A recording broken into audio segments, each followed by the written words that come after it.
Hour number 3 starts live right here, right now on this Monday morning on the early line on SportsGrid. I am Ben Stevens. He is Donnie Rightside. One final hour to go here on TEL. We will take that early line approach on a wonderfully named show, The Early Line, to Super Bowl 58, 13 days away in Viva Las Vegas. You know the great thing, Donnie, about a Super Bowl being less than 2 weeks away? We are going to talk about it each and every day for the next 13, including next week when SportsGrid takes out the jet and we fly to the desert in Viva Las Vegas. Some early looks at the Super Bowl odds, an assessment on conference championship weekend, and in the interim, with one final football game this year and a 12-game NBA slate on this Monday, as well as Big Monday in college basketball, some Hardwood handicaps coming your way in this third and final hour. Now, by the way, it is the bye week technically here before the Super Bowl, but also teams are going to be preparing to go to Las Vegas and get ready to play in Super Bowl 58. My only question is this week, Ben, why are we still doing 3-hour early lines? Should we be going 2 hours to prep just to make sure the energy is right for those 2 hours? And also, what's going to happen when we do the 2 hours out in Vegas, Ben, and then we come back and do the early line for 3 hours? Going to feel like a marathon out here. Yeah, it's going to be a marathon, no doubt. And it's not just the 2 hours of pro football today, live on the FanDuel Sportsbook set. I hope I'm not saying anything that we're not allowed to announce publicly at this moment. I'm just excited to get out to Las Vegas this weekend as we welcome in our SportsGrid radio audience here to hour number 3, our third and final on this Monday on the early line. You're listening on Sirius XM, channel 159. All of our radio terrestrial affiliates now in the fold as well. He is Donnie. I am Ben. But, Donnie, there's going to be so much glorious content and coverage from this SportsGrid team out in Las Vegas. Not just you, me, Kev, Lisi. We got Gabe Morency going out there. We got Scott Farrell going out there. Big Blue, Mike Blewett, stepping up on the most significant stage that there could be out in Las Vegas. Some great Super Bowl coverage coming your way over the next 13 days. And, Donnie, again, this was a rematch that not many people were rooting for or hoping to be the expected outcome at the conclusion of conference championship weekend, entering yesterday's Sunday doubleheader. But that's what we have. We asked the public at this point exactly 7 days ago who had the best chance of winning Super Bowl 58. And the people chose both the Ravens and the Lions to win, not even just appear in Las Vegas, to win in Las Vegas in front of both the Chiefs and the 49ers. Well, it is the Chiefs and the 49ers for the second time in the last 5 Super Bowls. So who does the public think will win this time in Super Bowl 58? They're back in the team that won in Super Bowl 54. That would be KC. About 65% of the vote in our Fade the Public poll at SportsGrid TV on Twitter. Yep, and we'll see how high that gets for the rest of the day here, but I think it is appropriate after what we watched yesterday. And we're not slighting here, Ben, the 49ers. It was an unbelievable comeback victory, but we've just seen things so many times in our life. And I understand that in most sports, like they'll tell you like, oh, parity is good, but I know the networks and also the institutions like the NFL, the NBA, Major League Baseball, they love dynasties because the one thing, it brings people in who like the dynasty and brings people in who hate the dynasty. Therefore, everybody's going to watch at that point. But it feels like we went through the Tom Brady, New England era just a few short years ago. And it's like every year we just want something fresh. We're so tired of hearing about the Patriot way. And now you're starting to turn that on to Kansas City, who, by the way, is a much more likable franchise technically than the New England Patriots, the way they went about their business for 20 years. Yeah. But sometimes we just like new things to show up on the horizon, teams and environments that we don't expect to see how they're going to perform. And it just feels like this year we were going to get a pretty good matchup. And granted, I'm not getting upset about the 49ers playing the Chiefs here, Ben. That is a great matchup. No. The handicaps are going to be a lot of fun to talk about. So sometimes they're saying, oh, this game is going to stink. I can't believe it's here. It's a 1.5-point line. It's going to be great. But just like Lamar Jackson on the biggest stage to watch it play out, or the Detroit Lions fans who have just had nothing going for them for 60 years, to get that one shining moment in Las Vegas where their team was the talk of the town. And I can't even imagine the type of hype and experience and fun if the Lions would have won the Super Bowl this year, what that could have brought back to Detroit. And we're just going to get a lot of the same old, not from the 49ers, but just, oh man, it's the Chiefs again and Andy Reid, just the way it is. It's just the way it is. That was the gutting thing for Detroit. There is often that debate among your friends, among your buddies. You go to a bar, you talk about it. How would you rather lose by 2 points or get blown out by 30 plus, whatever it might be? For Detroit to suffer the way they did yesterday and the historic comeback for San Francisco in the NFC Championship stings just a little bit more. There is that saying in the Motor City that I thought had been bucked, and really it has when you look at the overall scope of 2023 for Detroit. But SOL, same old Lions, different Lions now, but on the most significant stage, faltering once again. And Donnie, there are many people that are not too thrilled to see KC in a Super Bowl because they've been there for the fourth time in the last 5 years, and because what it means for their number one superstar fan and Taylor Swift and the notoriety and the attention paid, of course, to Travis Kelce's girlfriend. I just want to say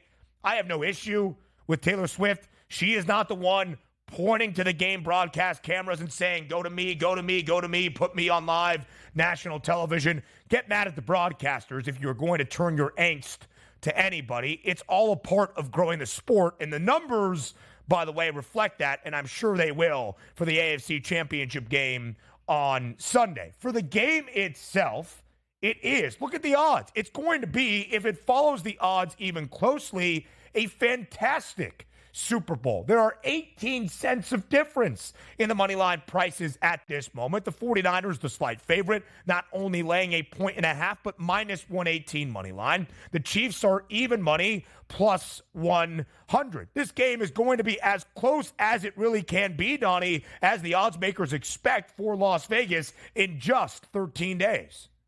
And that's all we can hope for. And it's going to be fun. There's a lot of prop bets you would like. Who doesn't like to bet Travis Kelce as a tight end? Or Patrick Mahomes here to see if he can sneak over his rushing prop. And not talking about rushing props, forget about Christian McCaffrey. Now the rushing props, he seem to be wide open for Brock Purdy, as his willingness to run in big games has certainly increased here. It is going to be fun, but also the narrative from yesterday, which I saw so much through Twitter X out here, was I can't believe I actually took Lamar Jackson as a bet over Patrick Mahomes. That's going to be the same thing. You're going to fight that urge on Super Bowl Sunday when that game is winding down and the Chiefs are up 27-20, salting this game away. You go, I can't believe I just bet Brock Purdy over Patrick Mahomes.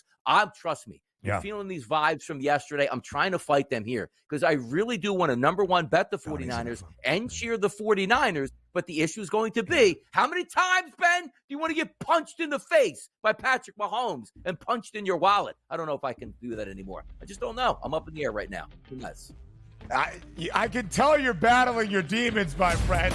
To make it easier on you, we'll go to the NBA and give some hardwood picks up next.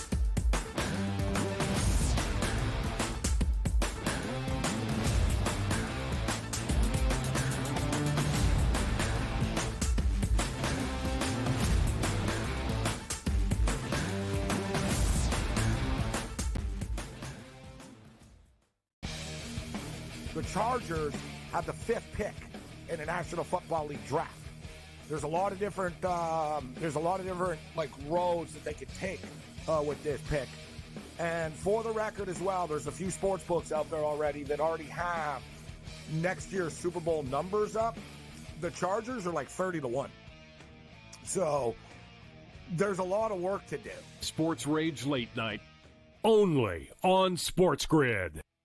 Quarterback at quarterback. We're going to lay some juice. We're going to have some dog prices, and we're going to go right in the middle. Because I don't know what they're doing.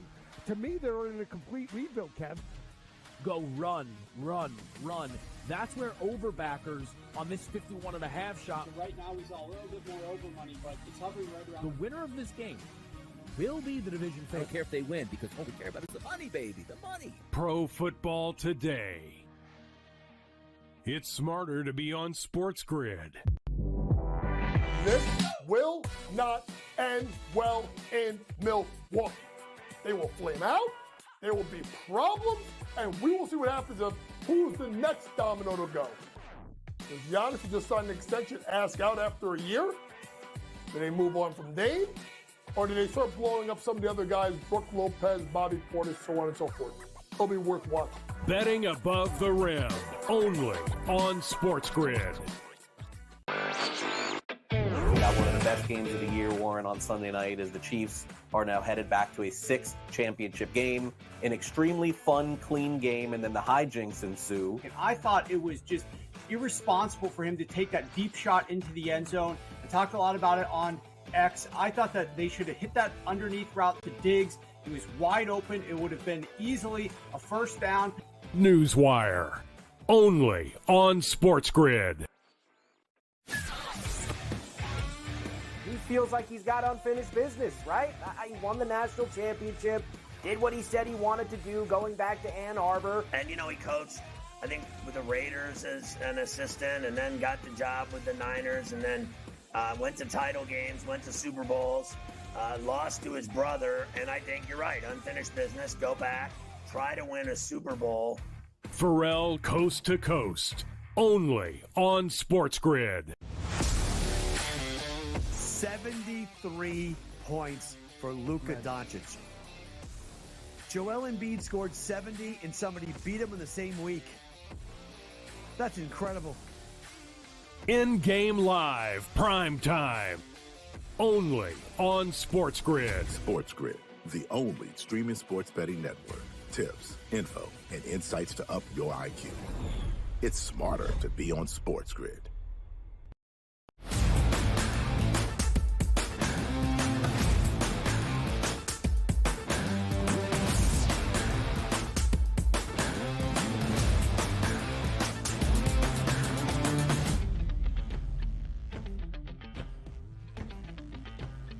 There's only one more NFL game this season in the 2023 campaign. Basketball, about to be front and center around the sports landscape, either in the NBA or in college hoops. And what a slate it is on this Monday to fill that void, to pick up the enthusiasm and the intensity around the association.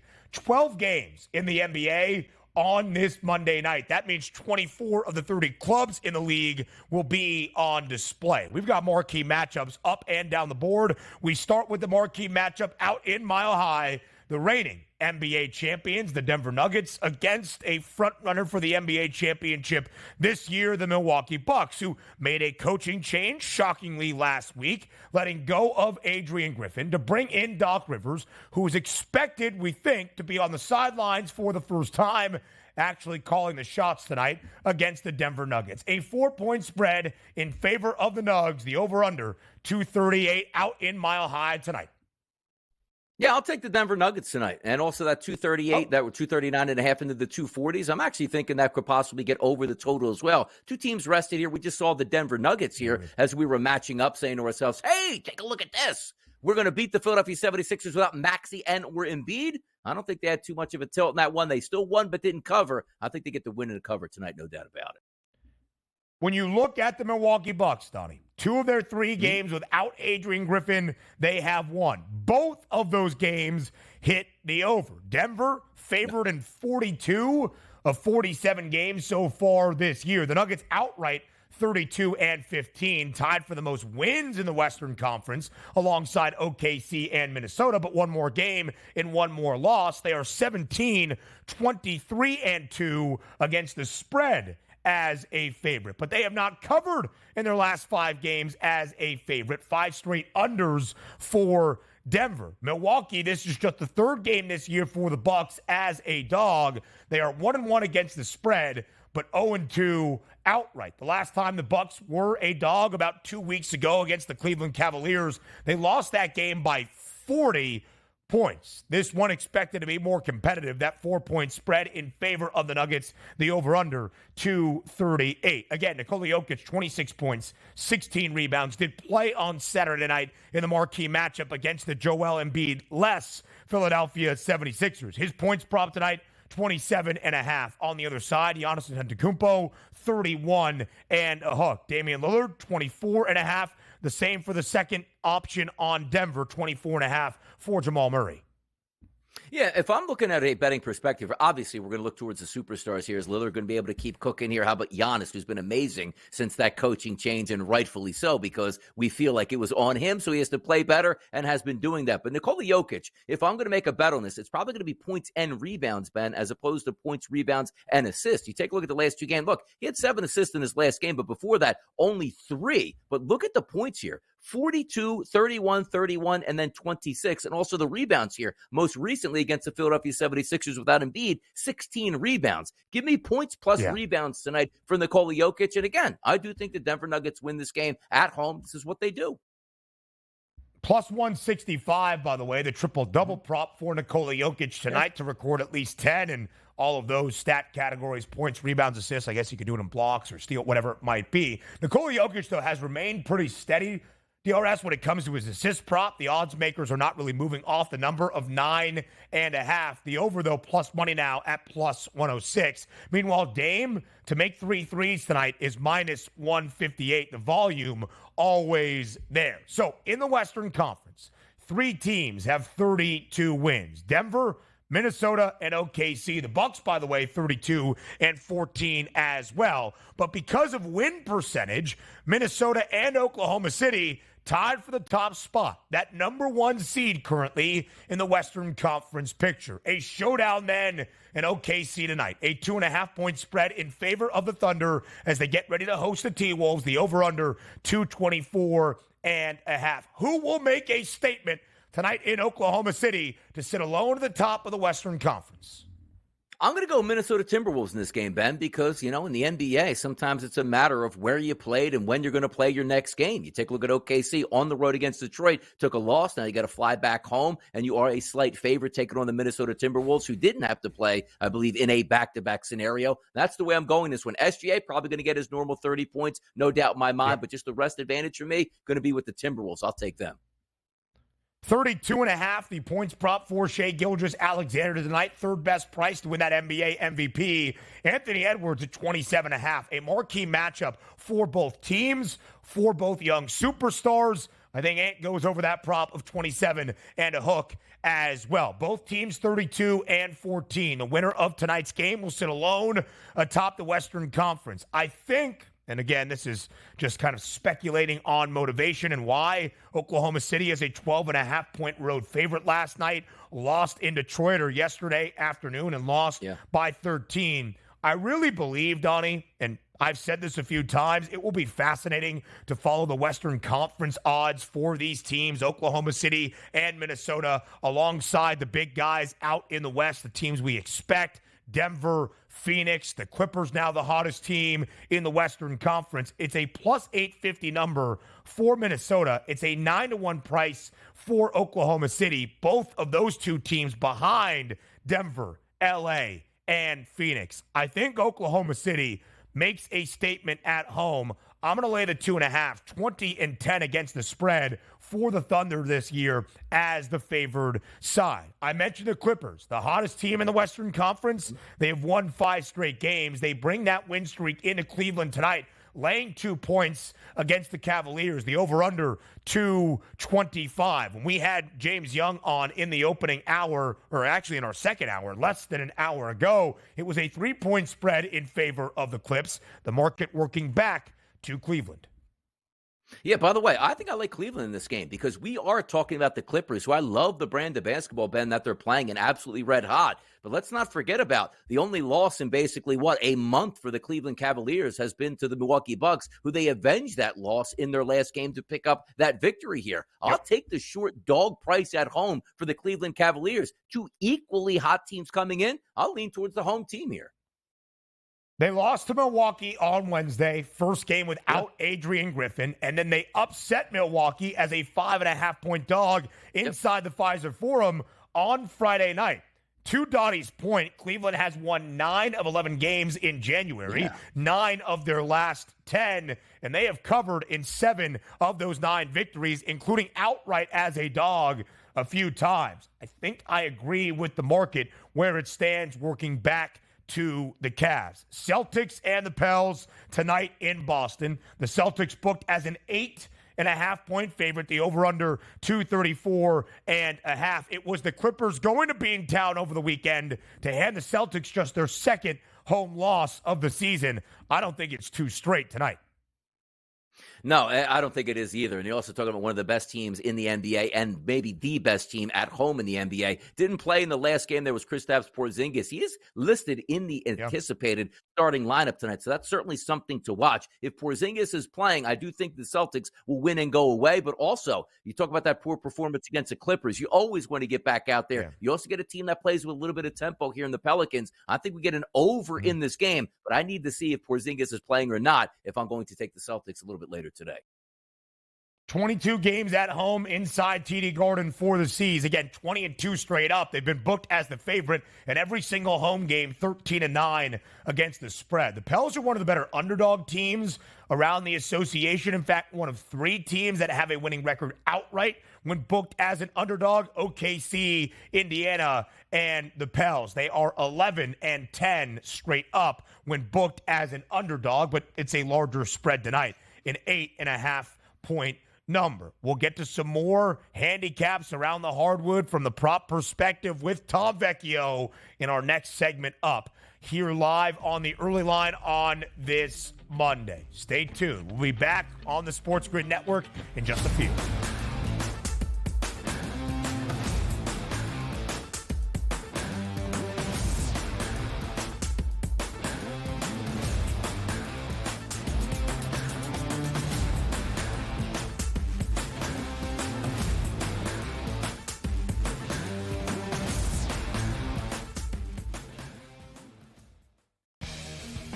The Chargers have the 5th pick in the National Football League draft. There's a lot of different like roads that they could take with this pick. And for the record as well, there's a few sports books out there already that already have next year's Super Bowl numbers up. The Chargers are like 30-1. So there's a lot of work to do. Sports Rage Late Night, only on SportsGrid. Quarterback at quarterback. We're going to lay some juice. We're going to have some dog prices. And we're going to go right in the middle. Because I don't know what they're doing. To me, they're in a complete rebuild, Kev. Go run, run, run. That's where overbackers on this 51.5 shot. So right now, he's a little bit more over money, but it's hovering right around. The winner of this game will be the division favorite. I don't care if they win, because all we care about is the money, baby, the money. Pro Football Today. It's smarter to be on SportsGrid. This will not end well in Milwaukee. They will flame out, there will be problems, and we will see what happens of who's the next domino to go. Does Giannis just sign an extension, ask out after a year? Do they move on from Dame? Or do they start blowing up some of the other guys, Brook Lopez, Bobby Portis, so on and so forth? It'll be worth watching. Betting above the rim, only on SportsGrid. We got one of the best games of the year, Warren, on Sunday night as the Chiefs are now headed back to a 6th championship game. An extremely fun, clean game, and then the hijinks ensue. And I thought it was just irresponsible for him to take that deep shot into the end zone. I talked a lot about it on X. I thought that they should have hit that underneath route to Diggs. He was wide open. It would have been easily a first down. Newswire, only on SportsGrid. He feels like he's got unfinished business, right? He won the national championship, did what he said he wanted to do, going back to Ann Arbor. And, he coached, I think, with the Raiders as an assistant, and then got the job with the Niners, and then went to title games, went to Super Bowls, lost to his brother, and I think you're right, unfinished business, go back, try to win a Super Bowl. Pharrell Coast to Coast, only on SportsGrid. 73 points for Luka Doncic. Joel Embiid scored 70 and somebody beat him in the same week. That's incredible. In-game live, prime time, only on SportsGrid. SportsGrid, the only streaming sports betting network. Tips, info, and insights to up your IQ. It's smarter to be on SportsGrid.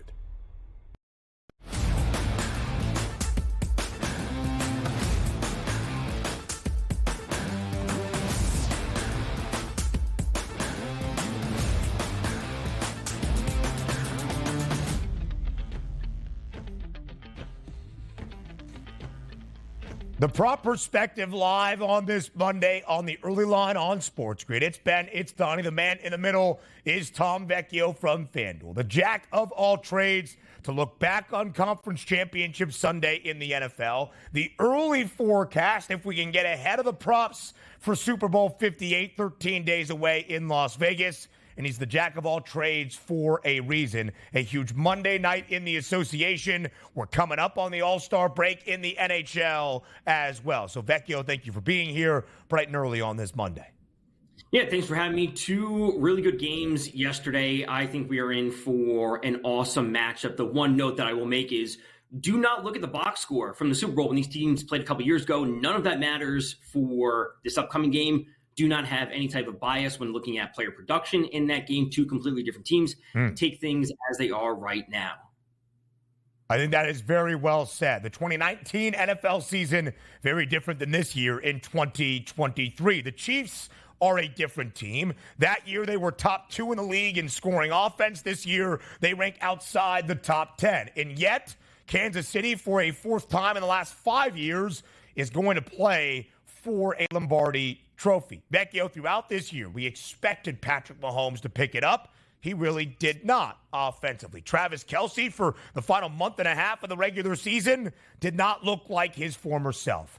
And then, in the past 3 games, once they reached the playoffs, that production was back. The defense has carried the way. We saw it yesterday in the AFC Championship game. How would you assess this season and this run to a Super Bowl for the Chiefs? You know, I almost think this one's like borderline more impressive because they're doing it with less assets, losing Tyreek Hill. The offense was all over the place and they still willed their way. And I'm pretty sure at the beginning of the season, I said, I think it was after the game they lost to Lions in the opening week. I think I said verbatim, as long as they have Mahomes and Andy Reid, I am never going to doubt the Chiefs.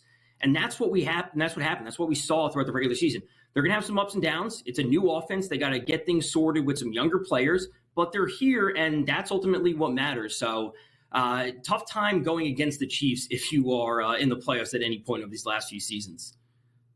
Tom, you take a look yesterday at that game, and it was just puzzling the outcome because the Ravens had been such an offensive juggernaut. No matter who they played this year, were really shut down. Like, if you would have fast forward and told me Patrick Mahomes, before that last pass, just over 200 yards passing, the rushing game 2.8 yards per carry, and still be able to win this football game by a touchdown, I would have never believed you here. The disappointment here in the Baltimore Ravens and Lamar Jackson, 20 of 37, 272, a touchdown and an interception, and that interception was terrible, which basically ended the game. What did you see between these two different quarterbacks here, Mahomes and Jackson? Was it just, hey, you got to always take Mahomes in these situations? It's really tough to say because, ultimately, when you dive into the team numbers, the Ravens actually played okay, except for the turnovers that they had, the 2 fumbles, the interception. The defense was great in stopping the run. The Ravens were bad on third down and converting. That's one thing. But Lamar had more passing yards. They didn't commit to the run as much as I thought they would. It's it was kind of all over the place, except for these not milestone, but these big events of the turnovers. And that literally changed the course of the game. So if you look at just the box score, it's hey, Lamar played pretty well outside of 3 plays, or the Ravens played pretty well. So, it's a tough pill to swallow for them, but I expect them to be back right there next year. 16 rush attempts for the Ravens. Lamar Jackson had 8. Zay Flowers had 2. Gus Edwards and Justice Hill in the backfield each had 3. And they still averaged over 5 yards per pop. It just wasn't enough for the Ravens. Costly penalties, costly turnovers for this Baltimore side. Rather uncharacteristic from the Ravens team we saw throughout 2023. A historic comeback for the San Francisco 49ers yesterday in the NFC Championship game, overcoming the largest deficit we have ever seen in conference championship history to win a conference crown. A 17-point deficit at the halftime break. The 49ers rally in the second. Everything that went right for San Francisco did. Everything that could go terribly for Detroit did as well. Vecchio, you are a numbers guy. You trust in analytics, in models, in ratings. What did you make of Dan Campbell's 2 fourth-down decisions in the second half? That's what got them there, right? This is what has got Detroit to the spot that they've been over the past few years. However, you need to take things in context, and you can't just look at things in black and white. ideally, you'd like to say, okay, in certain circumstances, we can go for it every single time. But we also have to use the context of the game narrative, momentum, all these sorts of things to then adjust. We have to use these metrics and analytics as a guideline and then make decisions off of that, not just look at them as yes or no decisions. So obviously very, very tough outcome. But I think Dan Campbell will stick with that same principle that got them this point. But then you have to be smarter to live through these mistakes and make the adjustments as they come around the next time. No, I think you bring up a good points there all the way around, because sometimes it is contextual. Like if you're saying, hey, let's be really aggressive against a team like the New England Patriots this season. Yeah, if you don't get it, you can respond, rebound, and make some football plays. But when you take a look at the Dallas Cowboys, who had a quality football team, where you say, I don't care where we're out on the field, I'm going for 2-point conversions. If he's even 15 yards, well, that's going to catch up. The same thing it did yesterday for the 49ers. We'll see the Detroit Lions in the future without Ben Johnson, and that'll certainly be a different scenario as well. But moving on here, Tom, to the Super Bowl, it's set. San Francisco 49ers and the Kansas City Chiefs, those opening numbers around 2.5 at the FanDuel Sportsbook, they've disappeared. Now a 1.5-point favorite here for San Francisco. Early thoughts here, Tom, from your perspective, Super Bowl 58.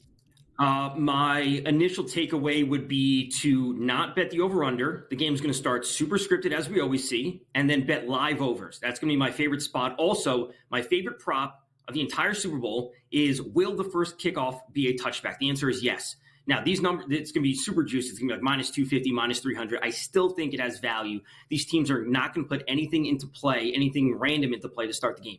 Super scripted games, some punts early to start, maybe a 7-3, 10-3 kind of halftime score, and then live overs for scoring. That's where I'm going to be going. The side is super close. If you got the Chiefs at +3 when it opened, congrats, +2.5, whatever it is, but that number is gone. We're not going to get it back. That opportunity is missed. So go with live overs once the game starts. As it pertains to their pregame numbers, the last 10 Super Bowls, 6 underdogs have won outright. Underdogs are 7-3 against the number then in the last decade in Super Bowl Sunday matchups. 5 overs, 5 unders in that 10-game sample size. However, when the underdog who has won outright 6 times, 5 of those 6 underdogs played in a game that featured the total going over. 47.5 is that number. The reason Vecchio is as good as he is from the prop perspective is he is often having those early edges. And before the playoffs even began, when we looked at the Super Bowl 58 MVP odds, Mr. Vecchio said a 9-1 number on Christian McCaffrey looks tasty to me. It's plus 480 for Run CMC to be the Super Bowl 58 MVP. Now, third best number. So, Vecchio, I ask you, if somebody didn't get in that early on Christian McCaffrey, where might they find a spot at this point? I don't mind taking a shot on Rashee Rice at, I think it was at plus 4,000 there, something like that. Like, we saw these big chunk plays against the 49ers defense from the Lions, especially obviously in the first half, or mainly in the first half of the Lions, where these chunk plays kind of piled up really quick. And, we've seen some really strong performances from Rice, especially in the second half of the season. So that's where I would go. I mentioned Nick Bosa last week. I would also say Chris Jones on the other side, like players that have sacks that cause these massive impacts or massive swings of the game are players that can win MVP. Again, defensive players win it like 10% of the time. It's majority of the time it's going to be a quarterback, but we've seen wide receivers win it. So Rice picking up over 100 yards, 8-9 catches, a touchdown, whatever it might be, that is certainly in play. Now, you would like to say, okay, just take Mahomes at the MVP if instead of taking the money line, as I said last year, the same situation we are in, just take Mahomes at 2.5 to 1. And if they win, he's going to be winning MVP.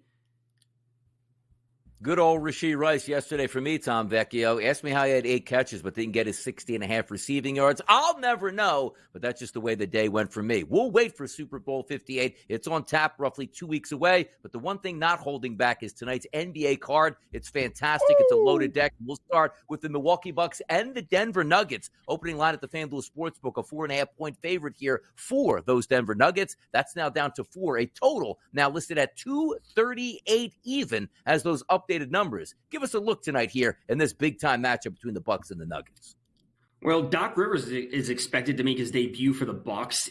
He said that he was enticed by Milwaukee because of Giannis and because of Dame. So that means we should be seeing heavy minutes for the veterans going forward. I do not expect like a crazy rotation. They're going to iron things out and have a very condensed player rotation. However, my favorite prop would be Jokic over 39.5 points plus rebounds.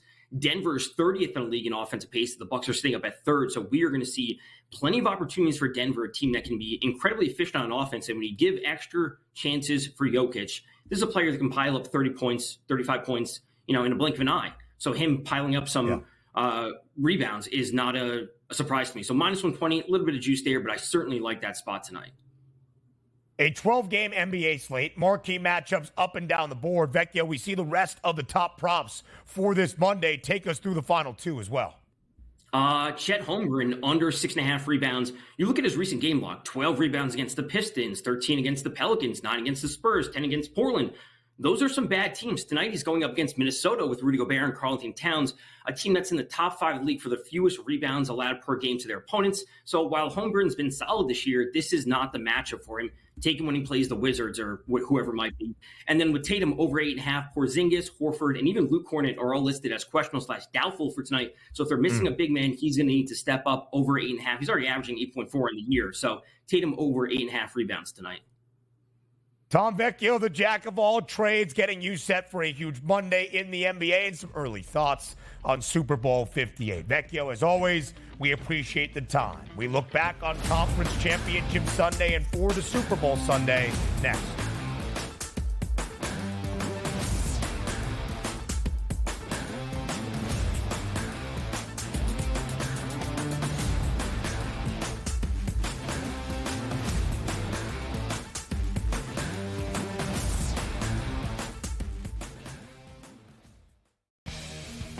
The Chargers have the 5th pick in the National Football League draft.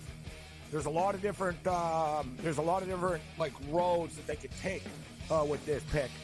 And for the record as well, there's a few sports books out there already that already have next year's Super Bowl numbers up. The Chargers are like 30-1. So there's a lot of work to do.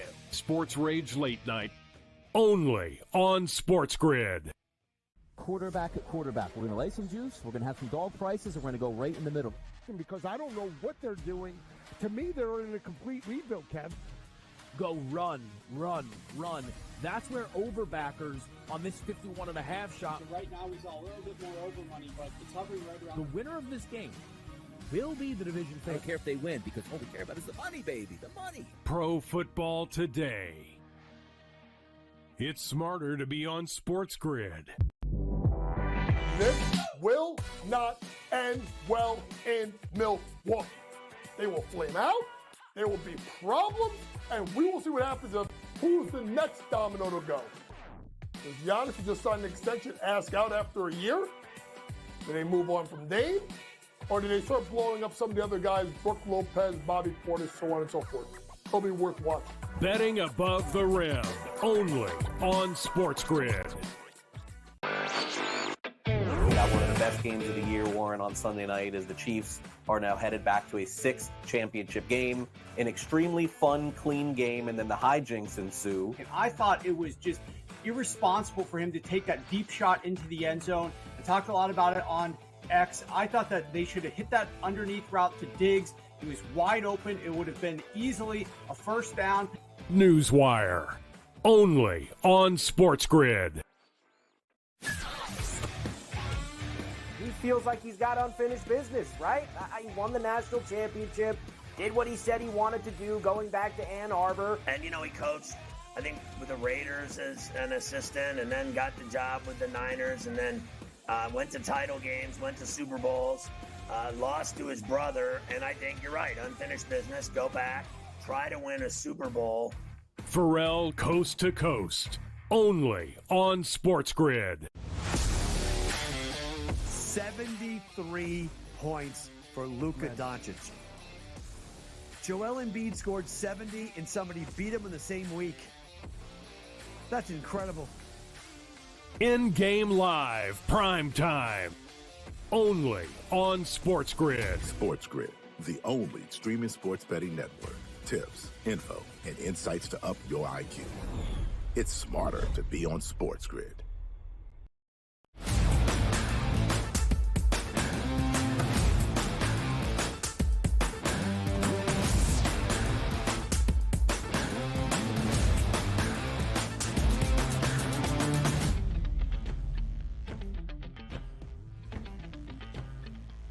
One final look back on Conference Championship Sunday around the NFL, and still 13 days away, an early look forward at Super Bowl 58 with a guy who knows a thing or two, and I mean two, about Lombardi trophies. Two-time Super Bowl champion Phil Simms joins us live right here on this Monday on the Early Line. Phil, we appreciate you taking the time on this Monday. How was the road trip back from Baltimore yesterday in the AFC Championship game? Oh, you heard me before we came on. It was awful. Trying to listen to the static and the scratch of the NFL radio or the game, the rain, trying to drive 8 million trucks on the road. Yeah, it was just a thing of joy. And, of course, being at the stadium from about, I don't know what time we got there, before 9 o'clock, all the way to the end, and probably an hour after the game, you just go. And I told you guys earlier, I just said, hey, I'm going to drive home. I'm going to get a little bite to eat. I'm going to watch the 49er game again on TV. I taped it and all that. And I said, nope, when I got home, that's going to have to wait till tomorrow. But listen, It was fun to be there. The crowd down there, the stadium, I forgot how awesome that stadium is. I remember it when I was doing games, and it was a tremendous atmosphere and a lot of good things to talk about. Phil, you were there at the AFC title game yesterday in the Charm City, and for the fourth time in the last 5 NFL seasons, the Kansas City Chiefs are headed back to a Super Bowl. From what you have seen throughout this playoff run for KC and what you saw yesterday during the AFC Championship, how are the Chiefs doing it again? Man, listen, it was a perfect example of really managing and coaching a football game to the ultimate extent. I mean, you couldn't do a better job if you're the Kansas City Chiefs. I mean, I felt like, even in the game, very early, I said, dang, I think Kansas City's already starting to bleed the clock, trying to shorten the game. And the play calls knowing, and I don't know how you guys feel exactly, but I think Baltimore, this is a game you look at and you go, or a year, let me change that, and just go, we are the best team. And I think it was almost universally agreed that they were the best football team. And their execution, maybe the game plans, all that just didn't fit the game as well as it should. And Kansas City managed it to a T. They ran the ball enough. They made a few great plays, throwing and catching, of course. And when they wanted to run outside, they just threw screen passes. And then, of course, their defense, I want to shorten his answer, but their defense played hard, smart, and Baltimore never able to take advantage of the situations that were there.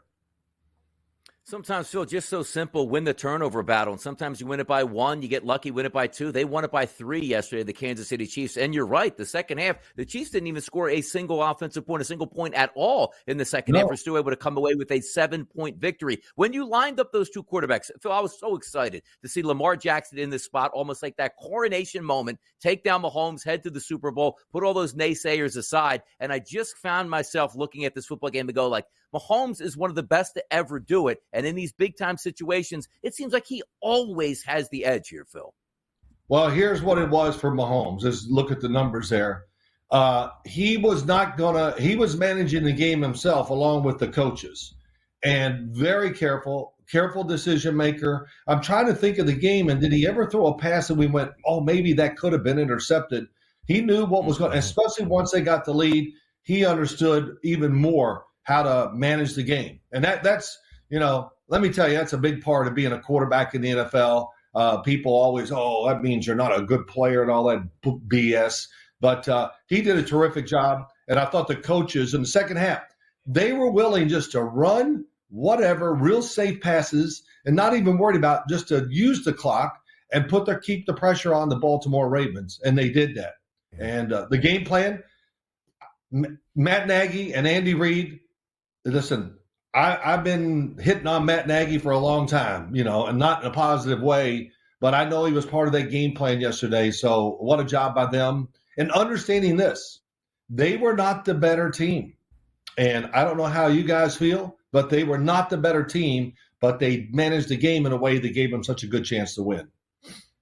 entered the game as a 4.5-point underdog. Even yesterday, when the game was up in the AFC Championship, the line was working in favor of the flock. And yet, for a sixth consecutive year, with Patrick Mahomes as the starting quarterback in KC, the Chiefs reach an AFC Championship game. And Phil, for the fourth time in the last 5 NFL seasons, the Chiefs will play for a Lombardi trophy, looking to go back-to-back as Super Bowl champions. There is this year's team and this version of the Chiefs in 2023. But Phil, with the pedigree that you see on the screen and this dynastic run for KC, what has been the main reason, in your estimation, for this continued success? Well, listen, this year, for most of the year, they thought they were the Kansas City Chiefs of old, and they weren't.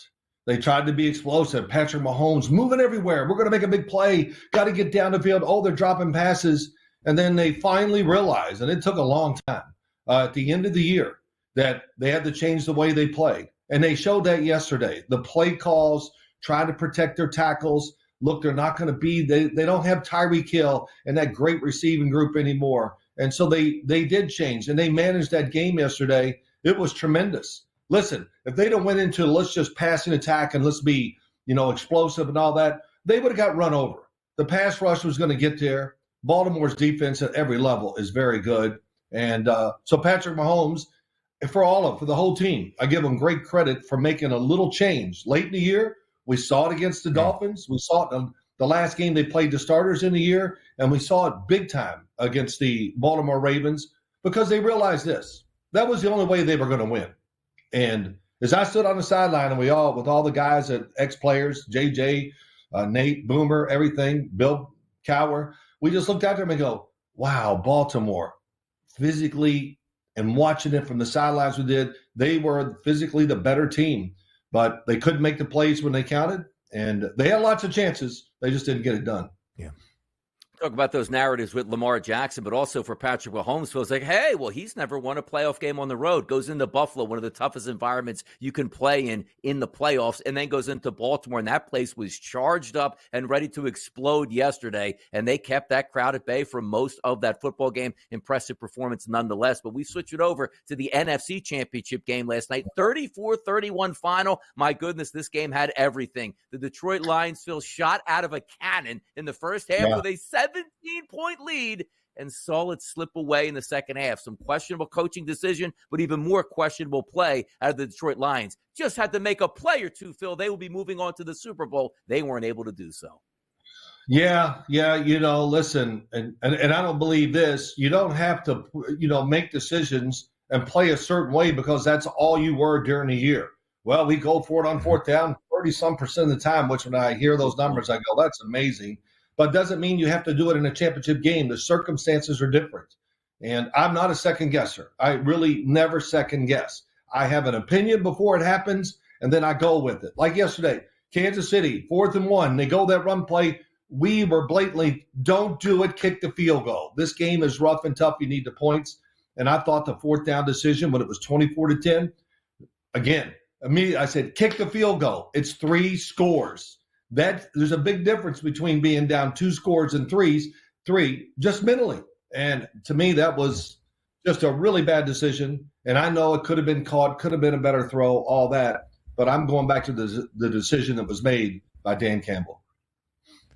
Context certainly matters, and every decision that is made, certainly on the most significant of stages. The San Francisco 49ers back into a Super Bowl for the second time in the last 5 years. Phil, we'll let you get caught up on the NFC Championship game to break down the quarterback play, but you have seen the Niners throughout this season. You have seen Brock Purdy's role evolve in this offense. Where do you think his game is headed to Las Vegas, trying to orchestrate the offense for San Francisco? First off, I'll just say this real quick. I don't think San Francisco is a good as team as they were last year. Last year, their offensive line could dominate. Their defensive line dominated. And I just haven't seen it this year. So it's more about we got to get everybody involved here and do it. But Brock Purdy, I thought what I could just watch in the game, I thought he played very well, good decisions, had the one long pass. Okay, a little luck, but who cares? But the 2 scrambles were huge. And hey, he had to do that. he brought him back in the last drive in the first playoff game to win, and he did it yesterday. Maybe now, maybe, I doubt it, the naysayers, they're going to wait for the Super Bowl and see if he can make a mistake so we can say we knew all along. But they give him no damn credit. Oh, he's not a special playmaker, all this other crap. Hey, look, the 49ers, that wasn't just strictly the football team and not the quarterback all year long. So Brock Purdy, I'm actually happy for him. I always feel bad for the loser, but I thought he played really well. And these 2 years he's played, come on, what has he got to do? It's amazing. So yeah, it's over. That conversation's over until the Super Bowl, and then we're going to restart because he's starting from everything's about this game. We don't care about your career anymore. So I got that off my mind. So I'll let you guys keep talking. it's an but interesting the look narratives because are we're now crazy. They're crazy. Yeah. The narratives. Lamar Jackson, Yeah. they threw it too much. They shouldn't have done it.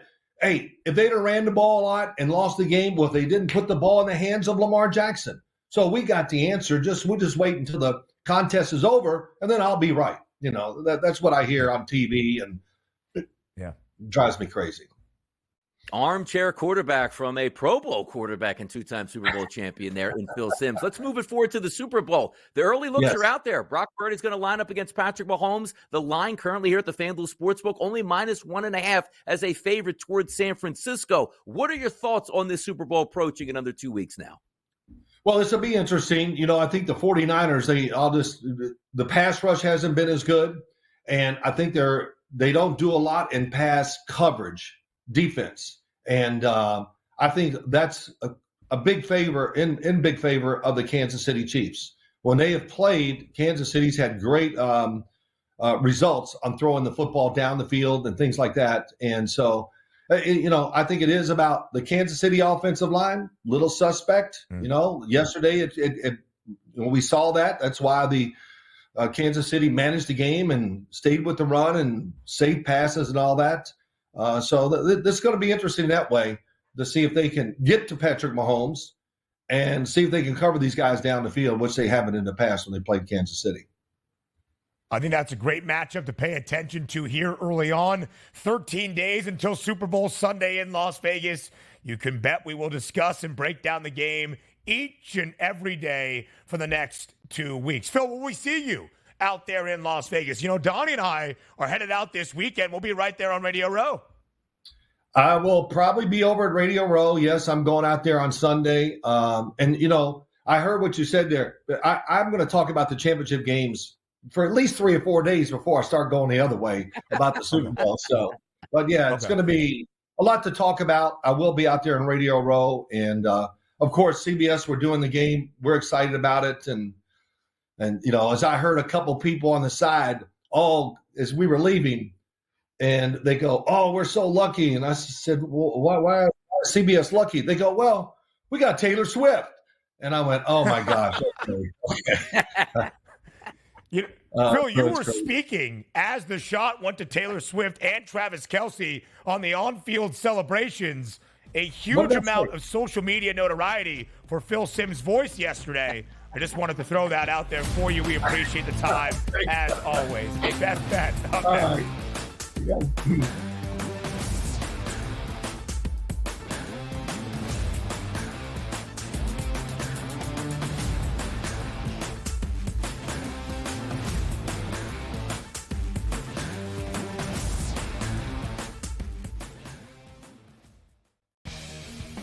The Chargers have the 5th pick in the National Football League draft. There's a lot of different roads that they could take with this pick. And for the record as well, there's a few sports books out there already that already have next year's Super Bowl numbers up. The Chargers are like 30-1. So there's a lot of work to do. Sports Rage Late Night, only on SportsGrid. Quarterback at quarterback. We're going to lay some juice. We're going to have some dog prices, and we're going to go right in the middle. Because I don't know what they're doing. To me, they're in a complete rebuild, Kev. Go run. That's where overbackers on this 51.5 shot. So right now he's a little bit more over money, but it's hovering right around. The winner of this game will be the division I don't favorite. care if they win because all we care about is the money, baby, the money. Pro Football Today. It's smarter to be on SportsGrid. This will not end well in Milwaukee. They will flame out. There will be problems, and we will see what happens of who's the next domino to go. Does Giannis, who just signed an extension, ask out after a year? Do they move on from Dame? Or do they start blowing up some of the other guys, Brook Lopez, Bobby Portis, so on and so forth? It'll be worth watching. Betting above the rim, only on SportsGrid. We got one of the best games of the year, Warren, on Sunday night as the Chiefs are now headed back to a 6th championship game. An extremely fun, clean game, and then the hijinks ensue. And I thought it was just irresponsible for him to take that deep shot into the end zone. I talked a lot about it on X. I thought that they should have hit that underneath route to Diggs. He was wide open. It would have been easily a first down. Newswire, only on SportsGrid. He feels like he's got unfinished business, right? He won the national championship, did what he said he wanted to do going back to Ann Arbor. And, he coached, I think, with the Raiders as an assistant and then got the job with the Niners and then went to title games, went to Super Bowls, lost to his brother. And I think you're right, unfinished business, go back, try to win a Super Bowl. Pharrell Coast to Coast, only on SportsGrid. 73 points for Luka Doncic. Joel Embiid scored 70 and somebody beat him in the same week. That's incredible. In-game live, prime time, only on SportsGrid. SportsGrid, the only streaming sports betting network. Tips, info, and insights to up your IQ. It's smarter to be on SportsGrid.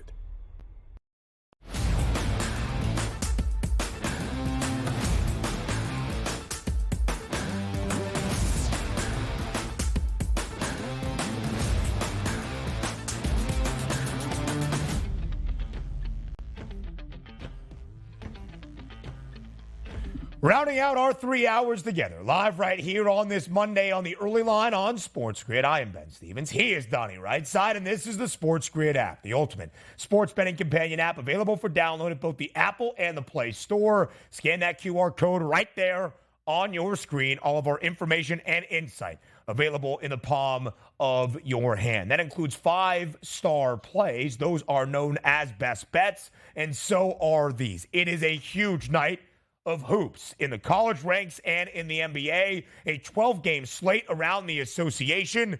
We get you set before we say farewell and goodbye. It is time for bye, bye, bye.